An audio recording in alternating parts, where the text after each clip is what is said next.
Hello Taurus, thank you for joining me for your year 2019 forecast for the Sun or the Ascendant. This year is going to give you a fantastic opportunity to transform your circumstances. Now, of course, astrologers are very good at saying these things, but there are some particular things unfolding for you that are truly exciting. And one of them is that there's going to be 3 eclipses in the sign of Capricorn. Now, Capricorn is your sister Earth sign, and it's known as being in the triplicity to your south, and it's a very enabling location. Now, of course, we have had Saturn in this location since the 19th of December 2017, and Saturn can be a restrictive influence, but since 2008, Pluto, the planet of change, has been here. So if you think back till that time, I think the chances are that something's been evolving in your world, whether it's to do with travel, where you live, higher education, professional qualifications, anything which has helped to inform you. And your sense of truth and reality have probably been shifted hugely by Pluto too. Now this year, because of the 3 eclipses in Capricorn, I think the energy that Capricorn represents for you, which is about new discoveries, it's about independence of thought and potentially of action. It is also about learning. It's about your desire to expand your horizons. But that takes us back to what makes you you. You are the sign that's very much to do with the glue which holds the zodiac together, because yours is the 2nd solar house, which is about the foundations. Without foundations, the house doesn't stay up for very long, and your foundations generally tend to be very solid because you have an innate appreciation of ensuring that there is continuity and stability and security, not just in terms of your thinking, but in terms of your actions. But the problem with too much stability in the face of how the world is changing at such an incredibly rapid pace around us is it means that we could be standing still while everything else is rushing past us. So we all have to be evolving at some level. But of course there are some things that we hold very dear, like family or where we live or our closest friends or our partners, the things that really feed our sense of stability. And your appreciation of these is something that most other signs can really learn from.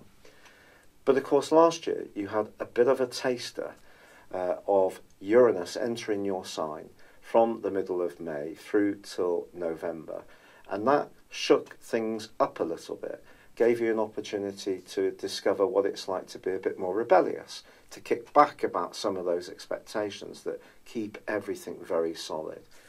And with little Pluto working its power into your situation since 2008, I do feel there has been a slow but sure shift going on inside your thinking and your outlook. But I think this year it can really be shook up. I always remember when I was a kid that one of my favourite aunties had one of those little figures in a glass bottle, and you could shake it and all the snow came up. It might have been Santa, but that always used to be quite exciting. So when things are shook up, it doesn't mean to say they're bad. It can be exciting. That wasn't an incredibly great simile, but you get my snow drift, I'm sure. So at the very start of this year, we have a situation where the Sun is in the sign of Capricorn, as it always is, but on the 6th of January, it combines with Saturn. Now, Saturn, of course, is very much about stability too, but it's also got a tendency, Saturn, to be a bit restrictive.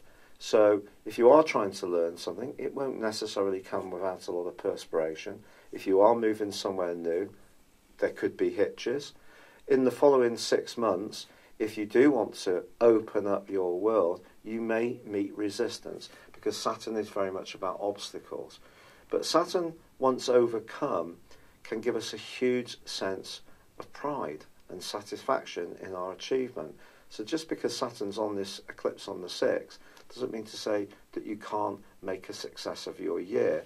But I think you need to be mindful that some of the things that you're more attuned to than most other signs are probably going to be a factor. Like if you stick with option A, which might well be your existing scenario, there are these possible outcomes. If you go with option B, there are potentially some downsides or some risks. Option C, and so on. And none of them is necessarily going to give you an assured outcome and a perfectly formed picture in your mind of how it will unfold. There probably will be some need to go outside your comfort zone, and that's the clear issue. Now, on the 21st, there is a lunar eclipse in the sign of Leo, which for you is very much about emotions. It's about your home. It's where you live.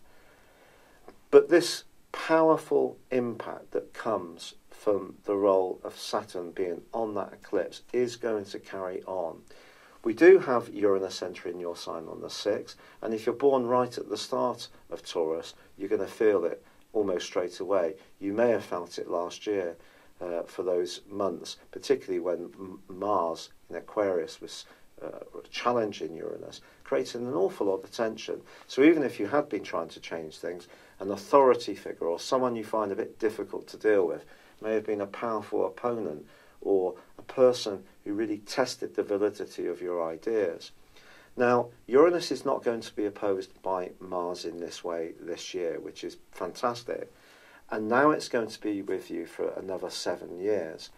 Now, if you think about your sign being about values, about the foundations, in the more material sense about money, it's about earth, it's about growing things, it's about reaping harvest, it's about enjoying the good things in life. So if you put Uranus there, around all those areas, change or new interests or need for variety or less patience could show itself. So even if you have a nature which is really happy with the status quo, you could be surprised by just how the desire to change things does come up despite Saturn being on that solar eclipse in Capricorn on the 6th. Now, from the 5th of April through to the end of June, something really significant happens for this year because Saturn's going to go alongside Pluto. I do feel that we're going to see some seismic shifts in the world at large. If you think about it, Capricorn is also about conventionality, it's about tradition, it's about neat power. When analysed, which zodiac signs are the captains of industry, Capricorn's won out in quite a big way. So a lot of Capricorns make it to the top.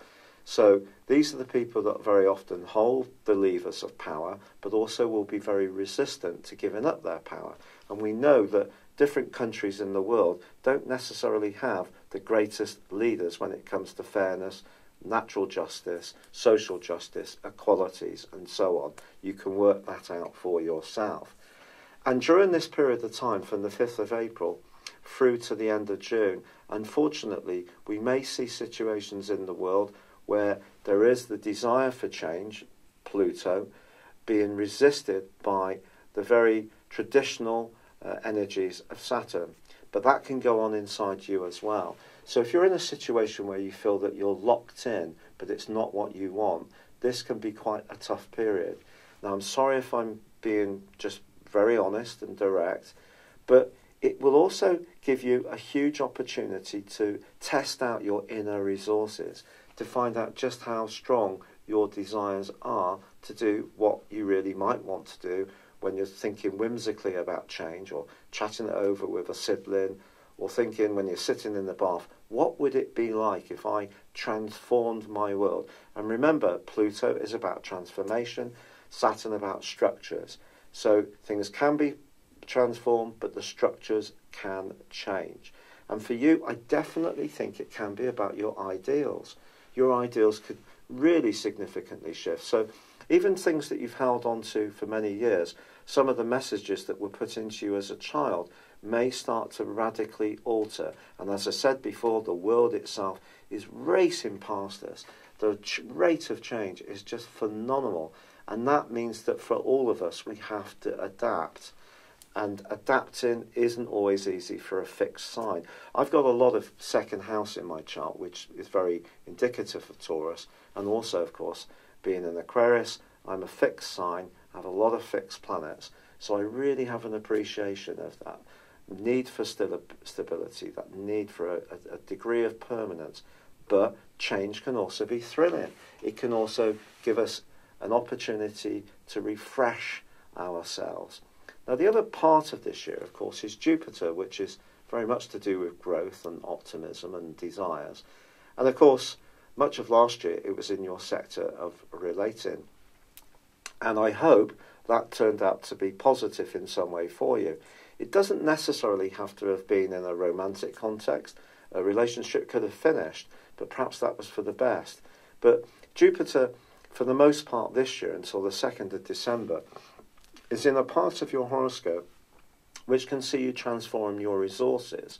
And if there is someone you're very, very closely involved with, that you get on well with, then this can be a super year to cooperate and to use your different skill sets in a mutual way in order to process your hopes and aims forwards. So Jupiter is also going to be an asset to you, and I feel that the asset is going to need to be balanced against Uranus's desire to you to be an individual, against Saturn and Pluto's desire for you to push outside what you know, and Jupiter is just reminding you of the material benefits and qualities, perhaps, of your existing situation, but not necessarily, not exclusively. For example, if you're an entrepreneurial type of character, the role of Uranus can be wonderful for you because it could see you dreaming up all sorts of new ways of doing things. And with Jupiter in your 8th house, that could see you improve your financial circumstances or a property matter hugely. But I think the general theme of this year is your ideas, how you think, is all going to be freshened up. And whether you resist it or drive it, that change is inevitable. And I think usually with Pluto, when it's involved, it is easier to just accept that some change is part and parcel of the process. And if we do, then it gets easier. If we really resist it, because we're really fearful of change, fearful of transformation, then it tends to affect us in very deep and powerful ways, which can be very uncomfortable. So I think a spirit of enterprise, a spirit of galvanizing yourself to make the most of your wonderful talents, to demonstrate this to a wider audience, to be prepared to perhaps give way to compromise on some of the security you start the year with in order to create an existence which is so much more exciting, so much more vivid. Now that brings us round to the 2nd of July, because that eclipse occurs in the sign of Cancer, which for you is very much about your everyday thinking. It's about the people you encounter on a daily basis, about relationships with neighbours, with siblings. It's called lower thinking, whereas with Pluto and Saturn, they're in your sector of higher thinking. But this particular eclipse can be really good for you because it's a total solar eclipse, and I think it's going to give you a lot more physicality. You're going to be more active. If you are someone who's tended to be a little bit more attuned to watching TV or spending time on the PC, you may find the second half of this year that you're wanting to get out and about, walk, swim, run, cycle, get yourself a dog, join your local fitness centre, anything which sees you interacting at a mental level but also speeds up your physical activity will be absolutely fabulous on the back of this particular eclipse. But then the lunar eclipse which occurs is, you got it, back in Capricorn. And so Capricorn energy, once more, is coming to the fore. So if your emotionality is resisting change, this particular lunar eclipse of the 16th could resist it. Now, Jupiter has been going through a retrograde. That ends on the 12th of August. That's something that we can all let out of a whoop of delight about. But significantly, it's the 3rd of December. So we have quite a gap in terms of the big stuff going on when Jupiter moves into Capricorn too. Yes, Capricorn is such a profound influence for you. And I think this is going to be an opportunity to really enjoy the last month of this year. It could see you jetting off for some winter snow or sun, signing up for a language course, anything which gives you a greater appreciation of the globe, of interaction, lots of different cultures. Again, opening yourself up to new experiences. But on the 26th, on St. Stephen's Day, on Boxing Day, we have that annular solar eclipse back in the sign of Capricorn. So I think that is going to be combining with Pluto again. So whatever your natural way of doing things, I feel it's going to change this year. But that change, you can see, can be immensely exciting, stimulating, and really revive you in a way which makes you feel alive. Because if we have stability to the point where it becomes stupefying, that we don't take any risks, we don't do anything different, we're completely enshrined in patterns that give us a sense of comfort, but the days are ticking past, life just goes at such a hurtling pace. It's unbelievable. So this is your year really to get on the front foot, show people just how enterprising you can be. It can be such a wonderful experience for you. It's just picking it up, picking life up, shaking it, and really showing people what you're made of. I'm really grateful for you joining me. I'd love it if you would like to order your year 2019 personal forecast from me based on your time, date and place of birth. Please see the link beneath this video. But for now, please like, comment or subscribe to my channel. Good luck and goodbye.